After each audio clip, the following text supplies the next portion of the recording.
evening, Pittsburgh sports fans, and welcome to the Pittsburgh Sports Desk. Joining me are my co-hosts, Edward and Tracy. Good evening, gentlemen. Good evening, Trace. Good evening, William.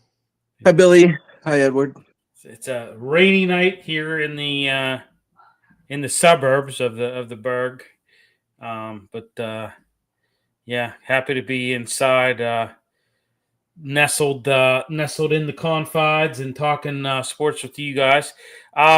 Little bit of a change of pace here. We're going to have Ray Fittipaldo of the Pittsburgh Post-Gazette, Steelers beat writer. He'll be joining us at 8:30. So we're going to do things in a little bit reverse order. We're going to open up talking some Pitt football. Talk a little Penguins, and then we should have Ray on the show by 8:30, and a lot of stuff we want to talk to Ray about. I know he was at the Mike Tomlin press conference, as he is every Tuesday. I was hearing him yesterday. He asked some questions to Mike Tomlin, so a lot of stuff. I got a list of things I want to pick his brain with. It's always great to talk to Ray. So, but. All right, without further ado, let's talk Pitt, man. 6-2. How about this? 6-2. I mean, they should be 8-0. I mean, Ed, you and I have talked about this ad nauseum before. You beat yourself at West Virginia, and you beat yourself really at home against Louisville. You kind of let the officiating kind of get to you. Yeah, and you just it just was kind of a meltdown. Heinstall is just – this kid has just been the catalyst that has put this program – I don't know, just has kind of revitalized this program. No offense to Holstein, but it just didn't seem like it was getting – it just seemed like he just wasn't – I don't know. There was just something missing there. Not to mention he was injured a lot. I mean, he was hurt often, and it seemed like every game, he was coming out, going into the tent, I don't know. So, but beating up on NC State Wolfpack 53-34, the homecoming game last Saturday. Like I said, Heinstall just keeps wowing us. 423 yards, 3 touchdowns. He had a subpar game against Syracuse, but boy, I tell you what, are you a believer now, Ed? I mean, are you a believer, or do you need to see more? Well, it's kind of strange because Narduzzi picked the wrong quarterback, correct? Mm-hmm. Yep. Well, yeah. I mean, they were both in camp, and what did he see in camp that chose him to go with Holstein? That's what I want to know. Yeah. Mickey Delaney, what's up, guys? What's up, Mickey? How are you doing, brother? Hope you're doing good. Yeah, I mean, why did he choose Holstein over Heinstall? What was the major change, that he saw, or what was the not major change, but what was the thing that he said was just Holstein has a little bit more experience in this kid. I mean, obviously, he's a true freshman. What was it? That's what I want to know. What was it that made him choose Holstein over Heinstall to start, and then go to Heinstall, almost midway through the season? I don't know. I don't have an answer. I would love to maybe. I don't know. Maybe when we got press credentials for Pitt basketball, maybe when maybe next year, we'll have them.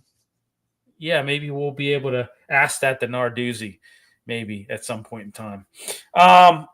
NC State, their defense struggled against Pitt throughout the game. I mean, they were really. I mean, aside from that, Hollywood Smothers with that 65-yard touchdown. When was that? Was that in like the second quarter? Aside from that, yeah, they were really never in this this game. They were really never in this game. I mean, I just think that the new quarterback is just innovative with what he's doing. Maybe it was he didn't know the playbook as well, and they didn't want to take a chance on him. But now all of a sudden he keeps his eyes downfield and he's able to connect as he's moving. I think he's doing brilliantly right now. That doesn't mean he's going to continue the success, but I think he might even be taking it looks like a Ben Roethlisberger approach. Like he's trying to make it up as he goes, and the guys are reading off him or something. Well, I think it's a combination of a couple things too. I think it's the fact that there's not a lot of tape on him with his tendencies, which is a benefit to him. They have more tape on Holstein, and I think Trace to Trace's point, he's exactly right. When you don't know what you don't know, and that makes you dangerous.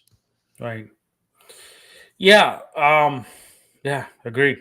And again, like I said, we'll be having Ray Fittipaldo here at 8:30 to talk Steelers. Like I said, we're going a little bit out of order, but yeah. I thought looking at it, I thought Blue Hicks had a good game. Very good game. I mean, he was he was and I'll tell you what, NC State, when you look at it, NC State was, I mean, they're not I don't know, Ed. What would you say? What do you think, They're definitely not a pushover. They're well coached. No, it is. That's what I was just going to say. They're not a pushover. It wasn't like you were facing, a team that had one win or something like that. You were facing a team that was, that was pretty good. I mean, they for sure. Yeah. Yeah. What I want to know is, and I know we saw Reed go out.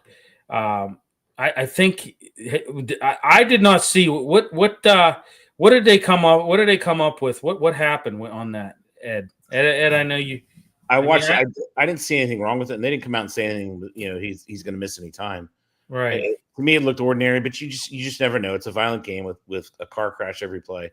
So some you walk away from, and some you don't. So I just think I don't think it's going to cause them any time at all. So that's the positive. I just think Narduzzi has that defense. They just swarm, Billy. Doesn't matter who it is. They come wave after wave after wave. And they can run the ball. They have two excellent running backs. Boy, wouldn't you like to have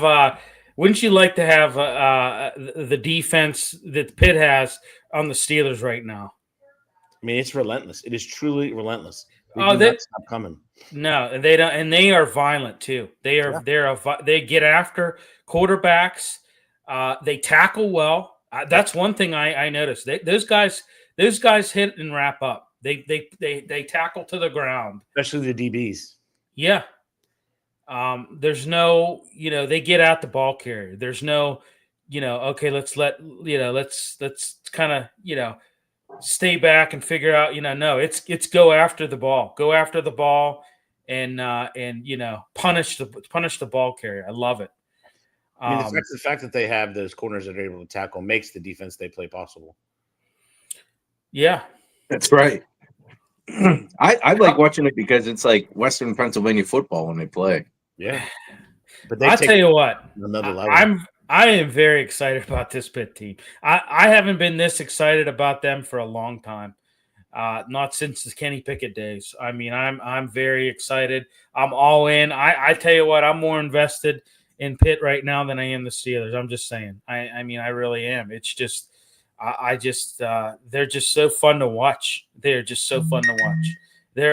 I watched because I was covering the Riverhounds Saturday, but I went back and watched that that game, and I'm just like, man, this is fun to watch. This is fun football to watch. It truly is. How about, even their kicking game? Trey Bukowski, 4 field goals. This kid, he's how he gets these. Last year he gets, for whatever reason, the guy can recruit. He's like, it's just he doesn't have a lot. They were talking about NIL. He doesn't have a lot, so. He's doing it. He's just doing it a different way. He's offering kids the opportunity to perform, and they're performing. Well, listen, I've at times been critical of Narduzzi. We all have.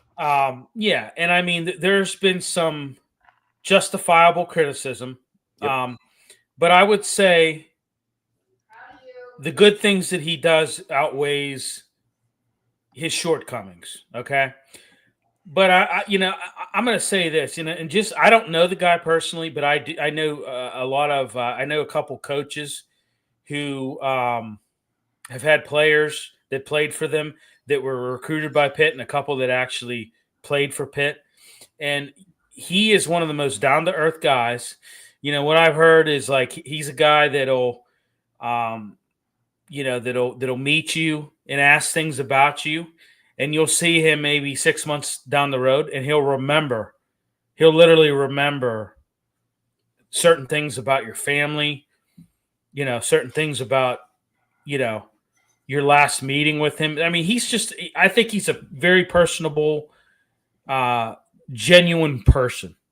From what I've talked to multiple people. I've talked to a handful of people who have had dealings with him, and I think I really believe that he's just, and I think that maybe is kind of it helps him in recruiting. He's a guy that's very sincere, and he just he's not a snake oil salesman like some of the coaches we've had. Todd Graham was I don't even want to say what he was, but I mean, there's been some questionable characters that we've had. So him being one of them. Keep an eye for freshman Kerr, an O lineman from Pitt from Richland. Steelers' only problem, mediocre Mike Fire Tom. We're gonna get to it, Todd. Like I said, we got it for Ray Fittipaldo coming on at 8:30. We got a lot of questions for him. We're going to get into it, hash some of these things out because there's a lot to unpack with the Steelers. Pitt's offense was good. I mean, dynamic. Yeah. I thought that they made the most of each possession. Each possession ended in a kick, and that was great. They made, after a high-scoring first half, they made adjustments at halftime. They shut out NC State in the third quarter, and they allowed that offense to build that commanding lead. And that's what you want to do. I mean, right? That's what you want to do, Steelers. Right. The ability to make changes is clutch. Yeah. I mean, I would say NC State's only bright spot in that game was Hollywood Smothers. I like him. That kid's he's a pretty dynamic runner. He's hard to bring down. Another guy, they had that receiver, Justin Jolly. I like him as well. So. Yeah, and if you can imagine it, I mean, they host Georgia Tech. They beat Georgia Tech at home. Well, I'm sorry, it's away. They beat Georgia Tech away. They're number one in the ACC. Yeah. Right. That's when we said 7 wins, they would be bowl game bound and ready to go and everything else, man. It's very feasible at this point. Yeah. I mean, they should beat Stanford. That'll bring them to 7-2. Yeah. And then you just got to roll the dice with the last 3. One other thing, I know we were talking about Trey Butkowski.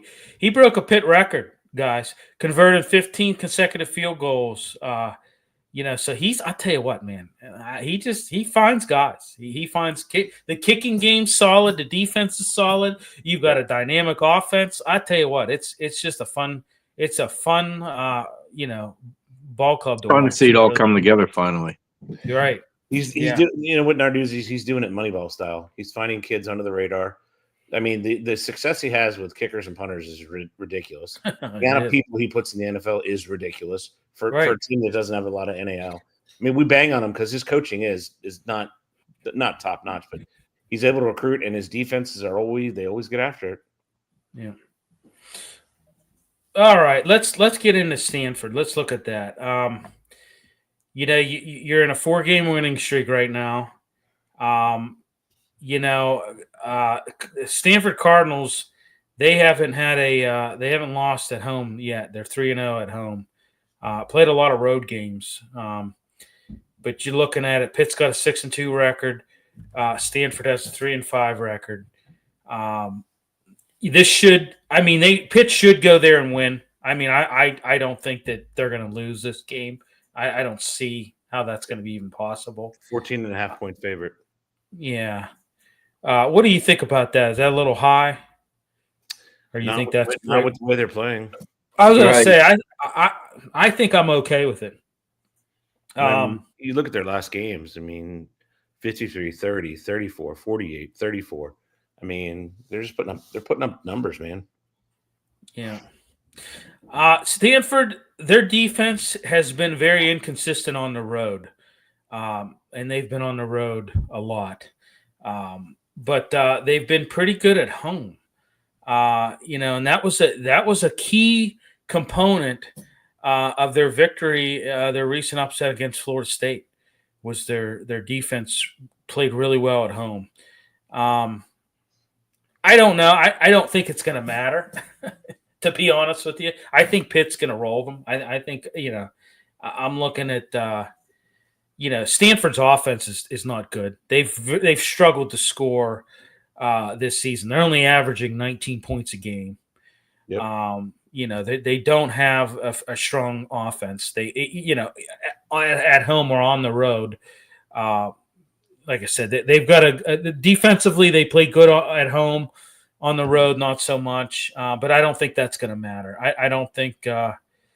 I think Pitt's defense, it's going to be you're on this 4-game win streak, largely because of the defense and the offense, but largely because of what the defense has been able to do.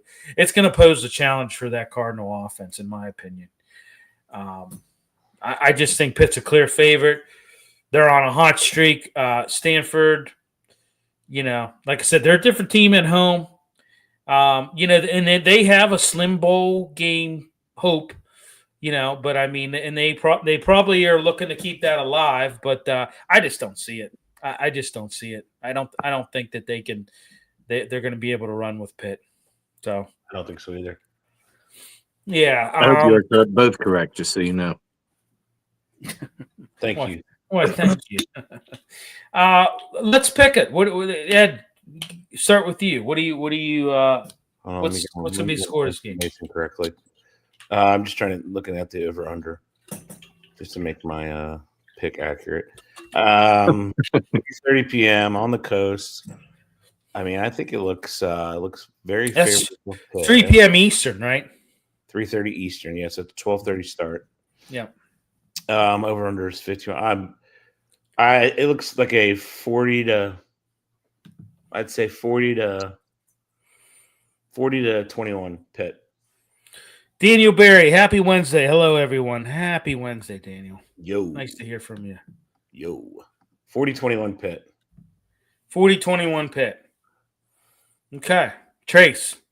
47-24. Wow. Okay. I'm going to go 38-10 Pitt. I think they beat them by 28 points. So yeah, I don't see much out of that Stanford offense. I don't either. So even if the Pitt offense somehow bumps or so. Yeah, and I mean, I was looking at the preview on this, and they're like, well, yeah, Stanford's defense is their offense is not good. They're scoring on average 19 points a game.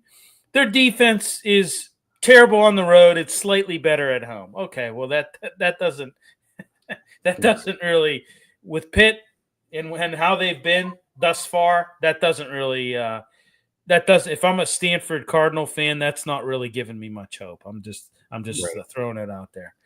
So, I agree. Yeah. So, but all right, let's go ahead and move on to the Penguins here.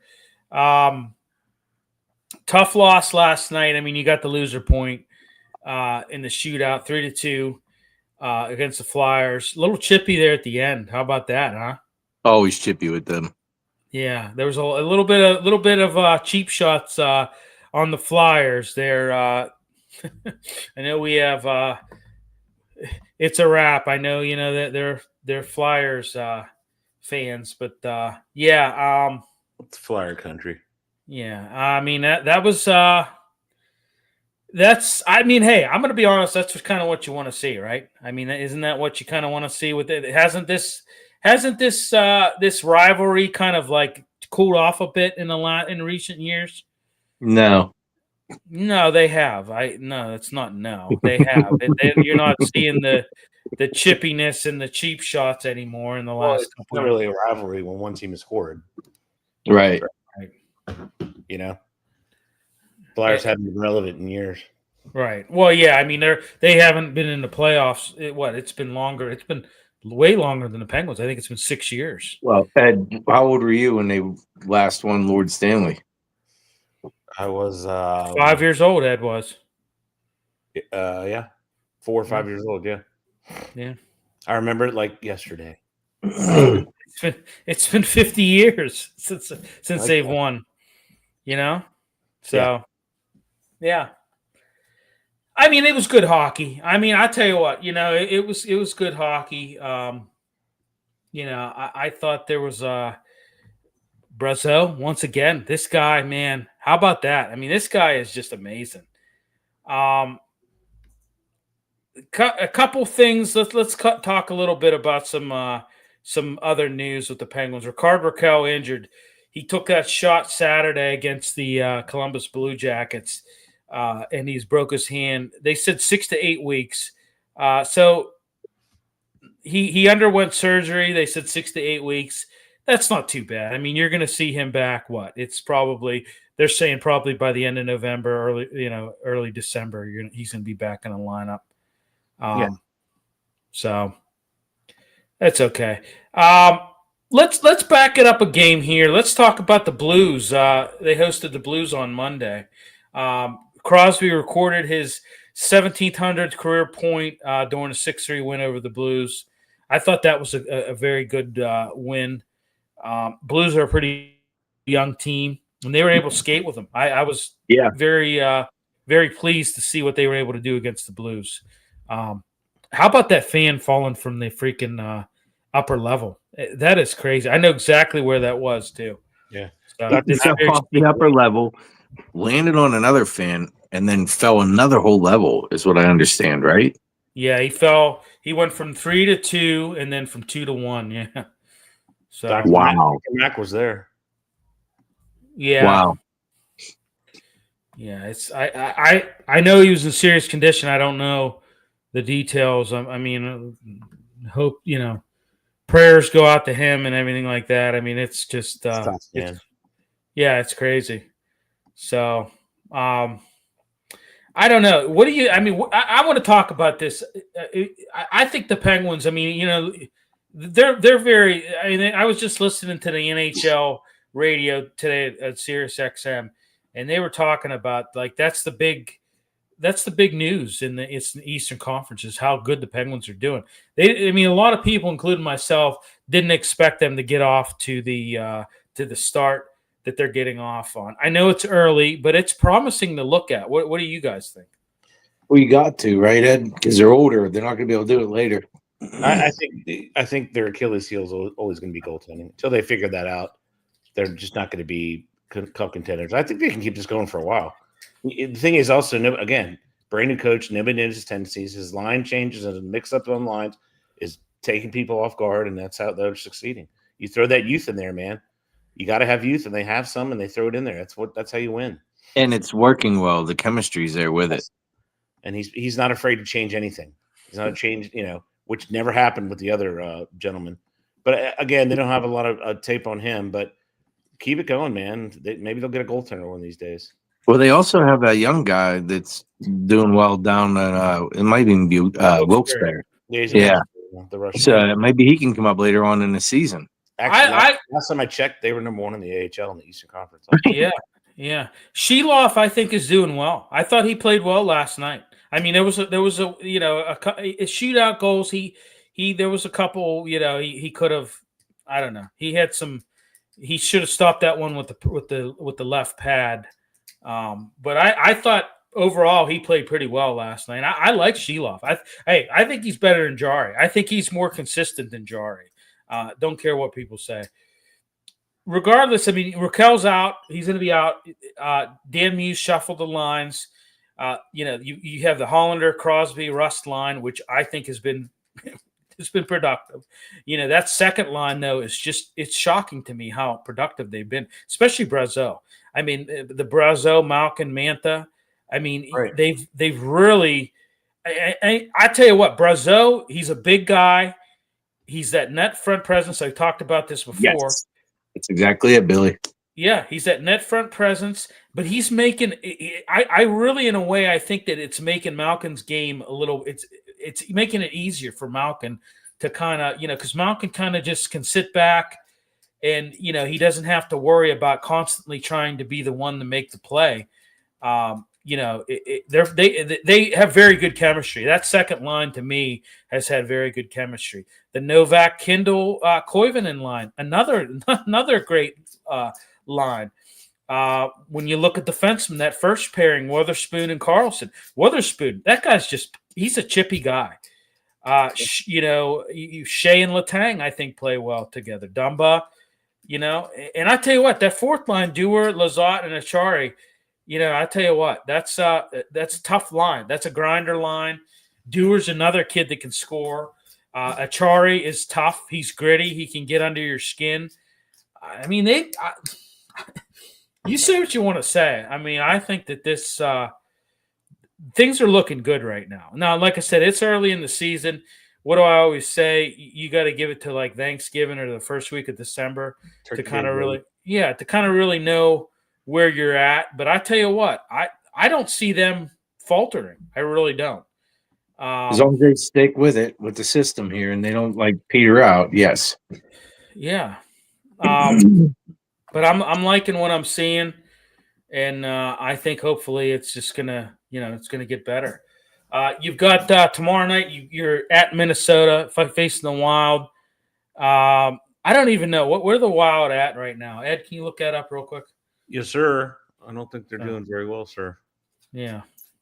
We'll tell you one second. One second. There we go. Get the Wild. But I tell you what, I give kudos to. I was a little apprehensive when they hired him, but I give him kudos. I think his lines have been stellar. I think he's putting guys in. They're 3-5-3. 9 points, Minnesota. Yeah, so they're a pretty bad team. So I mean, they should win that game. I mean, you should win that game, no problem. They're on a 4-game losing streak. Yeah. Yep. So, I mean, I just I don't know. We'll see what happens there. But I tell you what, I like what I'm seeing. I like I like what I'm seeing. I like it a lot. So, but it's at least fun. It's unexpected, but it's fun to watch. Yeah. Well, especially because it's a little bit grindy. You know what I mean? It's not exactly like finesse like we've been used to that they've done in the past. They're kind of getting after it this year. It's fun to watch. Well, I talked about how I like his line pairings, and I just think that he's putting the youth with the youth.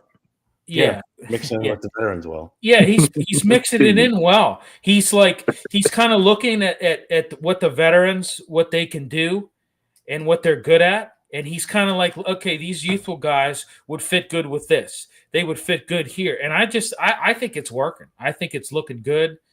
I just think it's working, So he's a people reader. That's what you like about him. Yeah, no, I mean, I so far so good. Like I said, the way he's been doing his lineups, I think have been good. I think no complaints. All right. Yeah, I mean, am I crazy? Does Malkin seem like he's? It's like almost like he's playing more free. He's not like what I mean. And he's not frustrated. Well, he is taking some penalties though. I gotta say he has taken a few dumb penalties, but that's kind of to be expected. Not as much as normal. Right. All right. So we've got Ray Fittipaldo joining us. So we're going to shift and talk some Steelers here. And there he is, Ray Fittipaldo. What's going on tonight, Ray? I'm good, guys. How you doing? Doing well. Welcome back, sir. Nice to see you again. Good to be back. All right, Ray. So we covered Pitt football. We covered some Penguins, and now we're ready to get into what everybody's kind of talking about in this town is the Steelers. You ready for some pepper? All positive tonight, right? Oh, absolutely. We've got questions, and I know you've got answers, so we'll get right to it. I guess I'll go first. Ray, they acquired Kyle Duggar. Yeah. Is he? I guess this is a two-part question. A, is he the right playmaking safety that we need? And B, how in the hell are the Steelers going to utilize him? Yeah, I mean, listen, he's 6'1", 216, so he is a run-stopping safety in the mold of Deshaun Elliott. That's why they went out and got him. Obviously, they weren't happy with Chuck Clark. or Juan Thornhill or Jabril Peppers, who also came from the Patriots, 6 or 7 weeks ago. In terms of how they're going to use him, he wasn't there today, guys. So I guess he couldn't get a flight on time. So he already missed today's practice.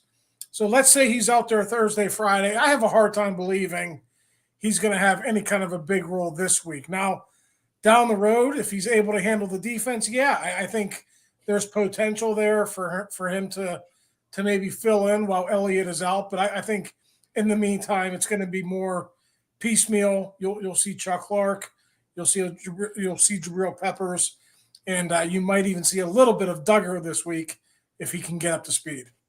Yeah. Well, I mean, you got a big need right now at safety. I mean, I guess, Ray, one more follow-up, I guess. Jalen Ramsey, we expected him to see him at free safety now, or? Yeah, I mean, that's a great question. We're only, 1 day into prep for this week. It would probably simplify things if you put him at one position. If you wanted him to be the communicator in the back end, he could probably handle that, even though he's been here, for only 3-4 months. So you could do it that way. I would argue, and I think others would argue, losing that versatility might even hurt your defense more. He's a good slot corner. Yeah. Even though he hasn't played up to expectations as an outside corner, he's still probably better than anyone you got. So it is going to be interesting to see how they go about divvying up those safety duties. You could use Juan Thornhill at free if you wanted to use Jalen in the slot. Thornhill's been up and down. So no matter what, guys, this is a big blow, losing Elliott. The Steelers believe he's got a chance to come back this year, but it's not going to be for a while. It's probably going to be December, maybe even mid to late December before he gets back. So they're going to have to try to do something to get by in the meantime while he's out. Yeah, I tell you what. Talking about Thornhill, we do our pre and post game show. Me and John Phillips from North Park Lounge, and I'm there watching that game. And I tell you what, how many times did Thornhill just terrible tackling? I mean, it was just I don't know. I'm guessing you guys saw that as well. I thought there was a lot of arm tackling and just not, but so. Well, the most depressing stat, if you're a Steelers fan coming out of that game, Love had 360 yards passing, 244 after the catch. That's a franchise record under Mike Tomlin. So, I mean, when you talk about the tackling, you're spot on. It was really bad on Sunday night. Yeah. It was. It was just. I'm there. I'm just like beside myself, watching that. So, go ahead, Ed. All right. So, talking defense, hindsight being what it is, obviously 2020. Did they have any regrets for getting rid of Minka? Because he clearly was not the problem. He was and oftentimes he was the eraser, and they forget that a lot. He was there to do the PBUs, and he was the last person. Obviously, he got trucked by King Henry, but everybody does. So he clearly was not the problem. Did they have any regrets whatsoever? I think a lot of people in that building really valued Minka. I think he was a great teammate.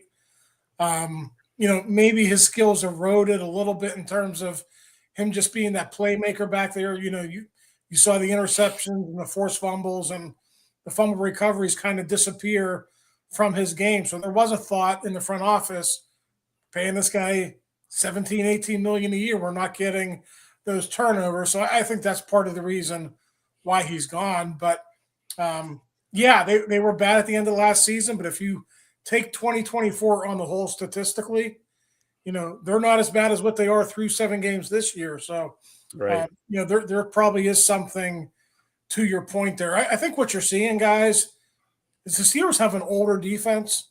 Right. And a lot of times when you have guys like Ramsey and Slay and some of these other guys, Chuck Clark, like one of the advantages of having older players is like what they lack in 40 times speed now is made up for in experience and knowing where guys are, knowing where you have to be. I just think they're having such a hard time learning this defense and getting on the same page. You're erasing that component of having a vet on the team, and it just appears right now that they're, things are passing them by. They're getting beat bad. I don't know if you guys saw the Tucker Kraft touchdown on Chuck Clark. I mean, it wasn't one step. He beat him by 3 steps. 3 steps. Oh yeah, easily. Yeah. He's not that fast. Yeah. So I mean, it's just bad right now in the back end. A lot of people are blaming the pass rush, and I suppose you could do that a little bit, but the ball's getting out so quick. I mean, these quarterbacks are hitting their back foot on 3 steps, and the ball's out. So I just think the big issues are in the secondary, and they haven't fixed it yet. And now you're compounding it by an injury to maybe your most important player. Things are pretty grim right now. And now you got the 7-1 Colts coming in. With the best running back in the NFL. So having said all that, what's the hesitancy to move Watt around? Why? Why just the left side? Why? Everyone else of his caliber goes everywhere. Micah, he changed the course of the game by himself, and he didn't even rush half the time. Why don't they move him? His brother moved a lot. Myles Garrett moves all the time. Parsons moves. So does Hutchinson. I don't know. I don't get it. Yeah. I don't know if I mentioned this to you guys when I was on with you in the spring or the summer, but when TJ got here in 2017, he played both sides. I want to say James Harrison lined up where he wanted to, and TJ was forced to play both sides. And then 2018 comes around, James Harrison's gone, and TJ just comes out and says, hey, listen, I'm most comfortable on the left side. That's where I see the game the best. It's a comfort level thing. It really is. He feels like he plays his best football from the left side because that's where his line of vision is the best. It's not that he can't play on the right side. He's just not as comfortable over there. So it really is a feel thing. But, you guys are right. Micah Parsons, Myles Garrett, a lot of these edge rushers move around, and it can be an advantage for a team. But, to this point in the season, even though they said they were going to explore that over the summer, it really hasn't come to fruition. All right, last one for me. Who is their best player on defense? You're going to have to make me go through the whole starting 11 now. It's no one in the secondary, right? Yeah. Okay, we got that. Patrick Queen, no. Peyton Wilson. I thought Peyton Wilson played better, but no, he's not consistent enough. Would I be out of line saying Nick Herbig through 7 games? Not at all. That's who I picked. That's who I'm thinking. Yeah. That's telling. With all that money on that defense, it's telling. Yeah. That's a great segue too, Ray. So I also think Nick Herbig is doing exceptionally well this year. But what's puzzling is when Highsmith comes back, Herbig is gone, and all of a sudden we have no pass rush anymore. What do we got to do to get some kind of pass rush here? Because Herbig seemed to inject it, and he gets pulled out. I don't know what to do with that information there. Yeah, I mean, what did he have, 20 or 24 snaps in this last game against the Packers? Yeah. It's very reduced, right? Yeah. I mean, well, it's reduced. It's reduced when he was playing for Highsmith, obviously, because he was starting. I don't know that it's terribly reduced when he was number 3, but it seems like now he's back to being number 3 when Terrell Austin and Mike Tomlin came out and said, this guy deserves more playing time. We have to find ways to get him on the field. And maybe they think 20 or 25 plays is enough, but when you're not getting to the quarterback, you got to try something different. You do. And like he's very twitchy. Like Alex is a good player. Alex is more methodical in his pass rush. He's gonna beat you just by relentless energy and second or third move. He's gonna get home.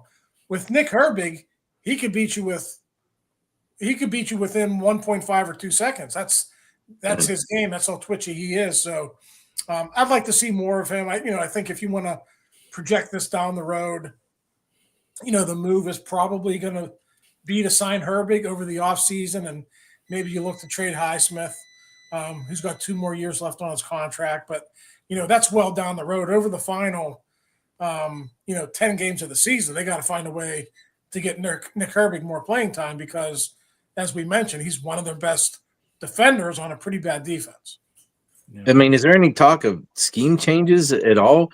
I feel like since Coach LeBeau left, that we sort of keep dropping the ball with this defense that he left us with that did very well, and our adjustments aren't there. Our players aren't learning it, and the other teams seem to be saying we're doing the same things over and over again, and they know what's coming. So, I mean, are we looking to do anything different? Yeah, if you listen to some of the national commentators, it's a very predictable defense. Yep. Joe Flacco's had their number for years, so Yeah. let's put Joe aside. Let's put that game aside. Right. Short week on a Thursday night on the road. Maybe you can find a way to explain that away. But for that to happen against the Packers, I mean, they got some good weapons, but I don't know about you guys. They made Tucker Kraft look like Rob Gronkowski. Yeah. Yeah. He's a good player. He's not that good. They made him look like a great player. Christian Watson catches that ball down near the 10-yard line. I had been injured all year. That was his first game. I mean, and he's out there making plays. So, Jordan Love's a good quarterback. I don't want to discredit him, but that's the same team that had a hard time beating the Arizona Cardinals the week before, and they came in here and looked like world beaters. Certainly in the second half, 28 points in the second half. You never used to see that happen against the Steelers defense. That's good. The adjustments, they're adjusting against us, and we are not countering it. No, not at all. And Mike said this week we're going to keep doing what we're doing. We will get a chance to interview Terrell Watson tomorrow. The coordinators always do their media briefings on Thursday. Now, the heat's on Terrell a little bit. His defense is struggling, and it certainly didn't end last season good. End last season well, but I think we all know that Terrell he's the DC, but he's following Mike Tomlin's lead, and Mike Tomlin wants the defense a certain way. And right now, whoever you want to blame Austin, fine. You want to blame Tomlin, that's fine. But no matter who is calling the plays or putting together the game plans, it's not nearly good enough right now. So it's a copycat league everywhere, right? And all these other teams have this. They call it the sports car package, where they put their 4 fastest linemen there and just say go. And San Francisco does it a lot. Other teams do it a lot. I know Kansas City does it a lot. They don't seem to look at anything and do anything, out of the ordinary. If the defense is so difficult, dumb it down, right? Get the ball. Go get the ball. It's it reminds me of the replacements. I need the ball, Danny. I need the ball. Just go get the freaking ball. I don't understand how they get away with this for so many years. I mean, does he actually have a shelf life, Tomlin, or is this going to be in perpetuity until he says, maybe next year? I think a lot of people in Pittsburgh probably think, they could have made a move 2 years ago, 4 years ago, just because things were maybe a little bit stale. But the Rooneys don't think that. They keep signing him to extensions. And I know you guys know this, but it's worth repeating. He's making elite NFL head coaching money. I don't know the exact number. I think it's upwards of $20 million a year or around there. And he signed through the 2027 season. So even after this year is over, he's got 2 more years to coach this football team. And that's 99% going to happen because the Steelers never, ever. I can't ever remember them walking away and having to pay a coach not to coach, certainly for that amount of money. It's never happened. It makes you wonder why didn't they go year to year, prove it year every year? Because even if they get to the playoff, they can't win a playoff game this year. And then, where are you with quarterback? Because Rodgers leaves. There's no plan whatsoever. Howard's not getting any better, huh? Right. And guess what the defense is? Another year older next year. I don't understand the mindset. Well, they're looking more and more like the Pirates, unfortunately. Yeah, well, eventually they are going to have to realize, hey, this isn't working with the defense, and maybe this year is the tipping point. I looked it up today. 5 players who started against the Packers, 5 of the 11 starters were 30 or older. Yeah. They are I think they're one of the top 5 oldest defenses in the NFL. I think overall roster-wise too, I think they're a top 10 in terms of the age on their team. And unfortunately for them, it's important positions, like guys who have been really good players, Cam Hayward, TJ Watt, Highsmith, I'll put in that category. And even though I think he's only 28 or 29, a lot of their older players are getting paid and they're not producing to the level of their of their salary, and that's really, looking at it from a broad view, from a salary cap business perspective, it's really hurt them this year. Yeah, return on investment. Yeah. All right, Ray. So, just getting back to this whole Terrell Austin whole, thing, I look at it like this. He has a big say in the defense, but ultimately Mike Tomlin has a hand in it. And Mike Tomlin has had a hand in this defense, really, I think you could safe to say, ever since LeBeau left. And that's Dick's last season was 2014. So, yes, for more than a decade. Correct.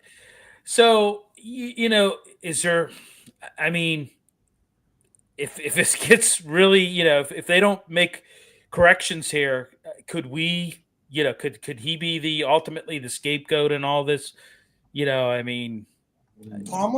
No, I mean Terrell Austin. Yeah, I mean Austin's contract is up after this year. Coordinators, I think they're usually if you're a coordinator and you're new, you sign a 3-year deal like Arthur Smith did. But if you're a guy like Austin who's been here for a while, you just always go on 1 or 2 year deals. So I think Austin signed a 2-year deal a couple of years ago, so he's up after this year.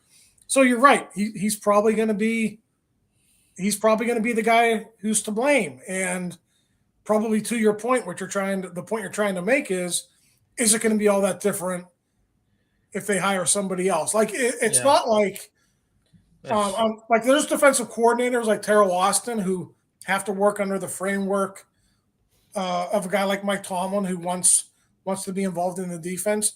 And then there's defensive coordinators like Jim Schwartz in Cleveland, Vic Fangio, right? Like guys who Flores. Flores. Dick LeBeau was. I mean, guys who stand on their own. Obviously they listen to the head coach in important situations, but they own that defense. That defense is theirs, and that's just not the case with Terrell Austin. Will they hire somebody like that, do you think? No, I don't. As long as Mike Tomlin's the coach, no. That's Mike's making $20 million a year. Yeah. He's not going to give up that power. He's worked how many years to get that power to have a hand in the defense, unless he admits that it's not working anymore and he takes the blame. I don't see it happening. But like if you're asking me, do the Rooneys make him do that? I don't think they can make him do that. Because if he says no, then what are they going to do? Shell out $40 million for him not to coach? So you're around him a lot. Is he a competitive guy by nature? Terrell Austin or Mike T? Mike T. Yeah, absolutely. So why does he want to keep losing? I don't get that. From his perspective, he thinks, it's a tough league. We're winning 9 or 10 games a year, and we're finding ways to win. I think that's his mindset. I think the Rooneys kind of get caught up in that too. There's teams like the Cleveland Browns and the Bengals and the Jaguars who don't know how to do it. You could argue the Steelers don't know how to do it for 15 years now. It's been 15. Yeah, and all those teams you mentioned have won playoff games. Yeah. They haven't been there in 15. They haven't won a Super Bowl in 17 years. But I think if you ask people inside that building, they'll say, "Hey, we're still doing okay. We're winning games. We're getting to the playoffs." And inside that building, I'm not saying within the fan base, they see value. Right. Yeah. Interesting. Ray, I heard Valdez-Scantling worked out. Is he going to come? I mean, and if he does come, is he going to jump in right away? Is he going to be on the practice squad? What are you hearing around? He's not signing this week. He's got some kind of a injury, right? Yeah. Was he with the 49ers? Is that who he was with? I believe so, yeah. Whatever team he was with, I think he got released with an injury settlement or something went down there. Yeah. So he still has a lingering issue. He should be good next week if they want to sign him. But if they do sign him, he's going to go in the practice squad and they'll onboard him in that manner. And then if he can get up to speed with the offense, which he should be able to with having that relationship with Aaron Rodgers.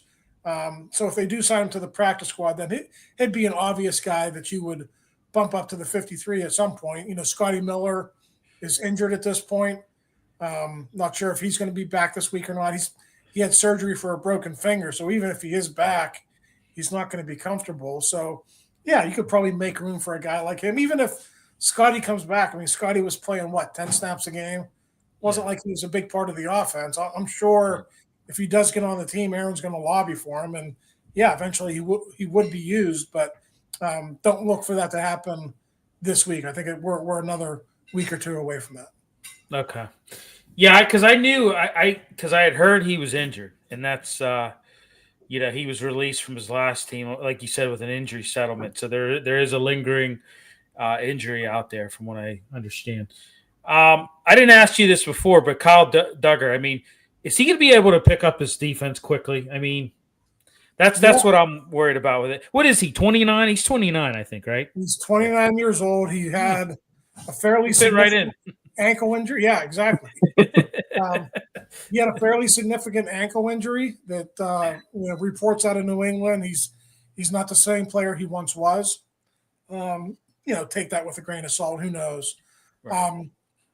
But here's how I look at all these trades, right? And they got Preston Smith last year for the Packers. It was like Preston Smith, and then it was a swap of late round picks, like a 6 and a 7. So it's the same this year. So I don't have high expectations for Kyle Duggar because they basically were given him. Right. They don't have to pay him next year. It's basically, if he comes in and he's good, great. That's kind of like a shot in the dark. And if he doesn't work out, they don't have to deal with him next year. So, I mean, it's kind of like a no risk move unless you really value 6th-round draft picks. And I don't know. Yeah, I mean, you get guys like Antonio Brown and Tom Brady once every 30 years, but for the most part, those picks aren't going to be significant players on your roster. Right. Yeah. They also signed Derek Force, safety, to the practice squad. Correct. Yeah. They also signed John Reese Plumlee. Oh, yeah. He was with the team in camp last year, so he's a receiver on the practice squad. And they also signed Jack Driscoll, a guard tackle who was a former 4th-round pick of the Eagles, obviously a history with Andy Weidel. So Driscoll is on the practice squad now too, and obviously once he learns the offense, maybe he'll be a guy who's up on the 53 if there are any more injuries with Sayamalu or anyone else in the interior there. So are they going to move any players at the deadline? I don't think so. I don't think that's on the table. I mean, somebody brought up today, could they move a guy like Slay? If they want to bench Slay and play Eccles, which they did late in that game. Yeah. Maybe, if Slay requested it, maybe you would do a move like that. But like people who want to move Highsmith now, they're not going to move Highsmith now. I'm not saying they won't do that in March, but they're not going to move Highsmith now. So, yeah, I don't think – I think they're in the – like Mike said yesterday, they're in the buyer mode. I don't think they're in the selling mode. And that's really that's the way Omar's always been, except for, what was it, his first year they kind of cut bait with Chase Claypool, and that really didn't hurt them. I think they ended up, on the right side of that deal. He was out of the league within a year, and that they used that pick on Joey Porter. Say what you want about Joey Porter, but he's been a better pro than Chase Claypool. Oh, yeah. So they wouldn't package Highsmith and make a splash for a big-time wideout? I don't think so. I just think their offense is so tight end centric now. Like if you go out and let's just say you go out and try to get a guy like Chris Olave, right? The Saints are selling. They should be in their position. If you do that, then you got DK. You got to feed DK. You got Olave. You got to feed him. Mm-hmm. You got Freiermuth who you're paying and Jonnu Smith who you're paying. There's a lot of mouths to feed. There's a lot of big salaries. People don't realize Jonnu Smith is making 8 or 10 million a year. Freiermuth, 12 million. DK obviously 30 million. I haven't looked too deep into what Olave's contract is, but he's probably making a pretty penny. So there's a lot of mouths to feed there, and the way Arthur Smith operates on offense, he'll make it work with. You look at the stat sheet after a game, 7, 8, 9 guys had catches. That's just the way he runs his offense. Yeah. Well, they've been running a lot of 13 personnel, and I mean, I think that's just because of protection. They want that. What about Sayamalo? I mean, I mean, it's not as bad as what they said, right? The injury. No, like when you hear a pectoral injury, you're kind of like, yeah, right. Season ending, or it could be, quite some time. He did not practice today. Probably has an outside chance of playing on Sunday against the Colts, but I don't think he's a candidate for IR or anything like that either. I think he'll be back in short order. But yeah, for this week, Spencer Anderson bumps inside the guard. You got to figure out who your extra tackle is, because that jumbo personnel package has been so good for you. You don't want to go away from that. I know. That's what I'm worried about. I'm concerned about that. Could we see a lot more 13 personnel against the Colts, you think? They're going to have to outscore the Colts. I mean, how do you slow them down? Right. What are they doing on for the running back? What are they going to do? For Taylor. I know. Hey, listen, you're probably not going to play nickel a lot, even though they got guys like Pierce who could hurt you, and Pittman and Warren. I mean, they'll be a nickel like third and medium, third and long. But I think Jonathan Taylor has to be the focal point. So I think you'll see Holcomb, and I think you're going to see Malik Harrison too. They brought Malik Harrison in because he was a run-stopping inside linebacker. They got to make a call on him this week. Either he comes back onto the 53-man roster, or they shelve him for the rest of the season. I think they're going to play him. The defense hasn't been good. You might as well see what this guy can do. Cole Holcomb's been okay, but what's the hurt in trying to, play Harrison a little bit and see if he's any better against the run? I think their best defensive asset against the run is that crap field they're on. Is the NFL going to do something to them for that, or no? I mean, it's amazing. They resodded that thing. It still there was one game on it the day before. Yeah. And I don't know, like, I'm in the press box and maybe I had a better view. I don't know how it came across on television.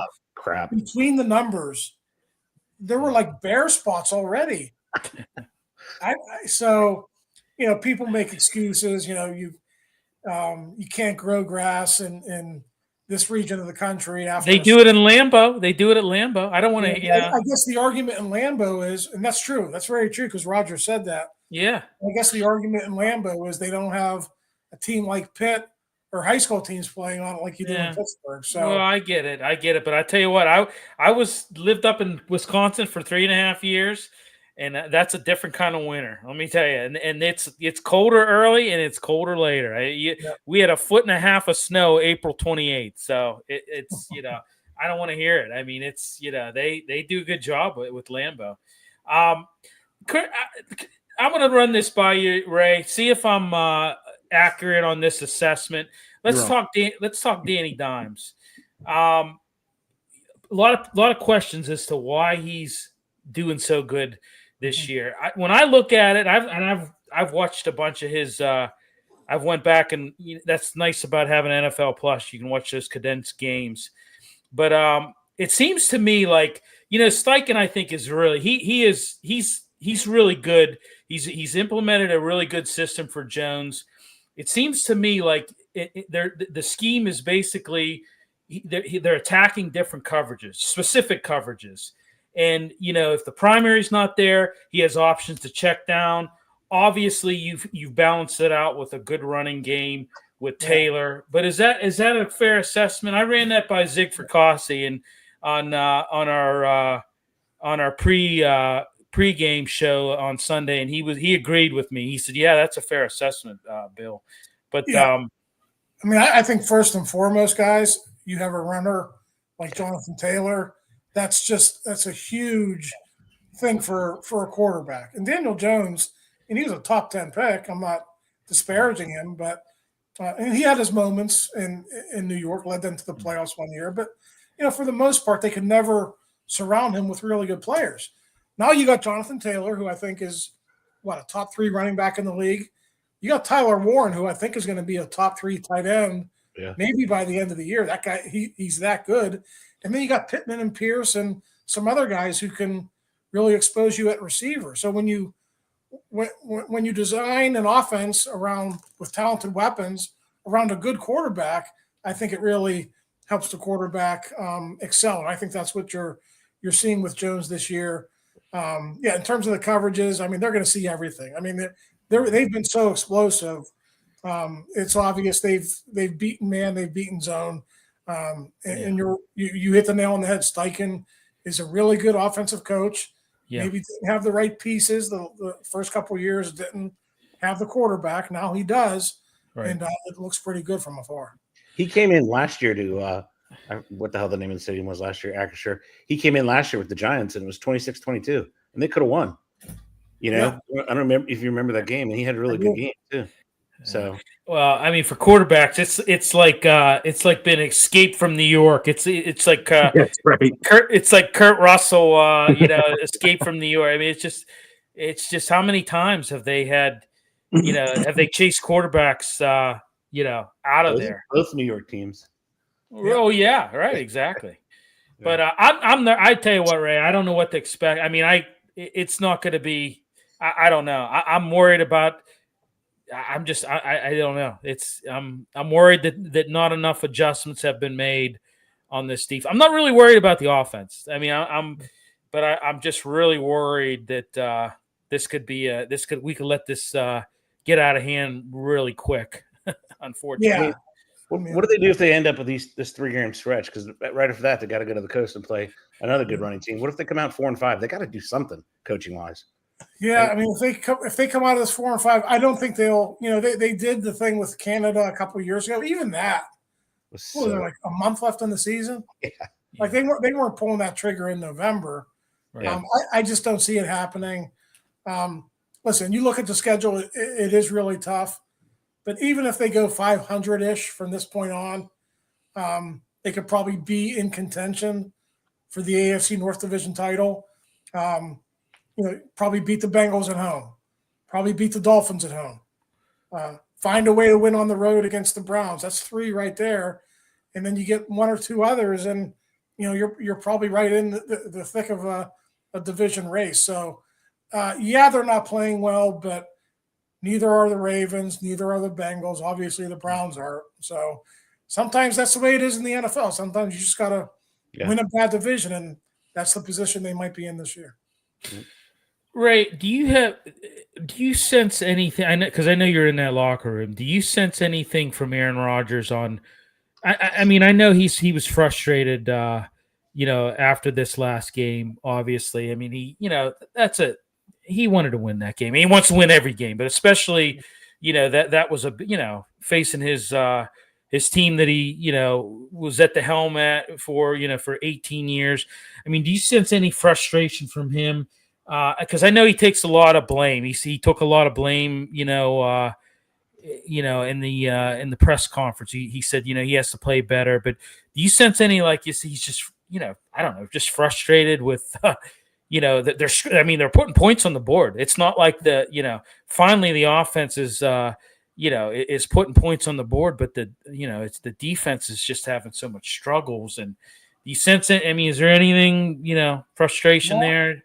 Not with us. Like in the locker room, he's saying all the right things. I think you guys saw, like when DK, I don't want to call it a drop, but I mean, he probably should have had that ball in the end zone. Oh, yeah. That was one of the drives they had to settle for a field goal. You saw how animated he was after that. So I think, he gets frustrated like any other quarterback on the field. But if you're talking about that carrying over into like Monday, Tuesday, Wednesday, Thursday, no, I don't think he's going to let that happen. He's probably like when you look at the Steelers' problems, like Aaron Rodgers is way down on the list. Like he's actually really, really well this year. And the offense, I mean, just look at Jaylen Warren. Like who can complain about him? Right. DK's been up and down a little bit. Tight end group has been good. I know it's not.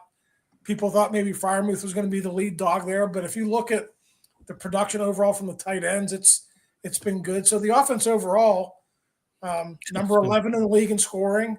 Yeah, they're number 3 in the league in red zone production, red zone touchdown percentage. So there's some really good things that they're doing. They just got to find a way to get the defense fixed. They don't have to be good. They could just be average, and I think they'll they'd be in position to win a lot more. The defense is and equal I'm and not- opposite of what you just said there. Yeah. And They were like I'm not 32nd and everything. Yeah.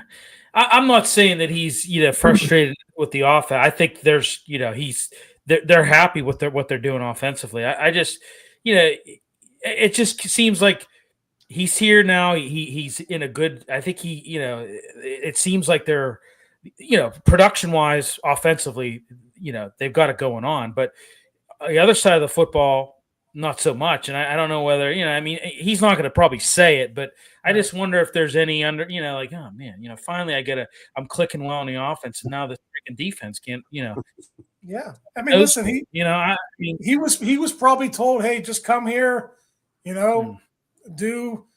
us 21, 24 points a game, we'll win a lot. Now he's in a position where he has to outscore people.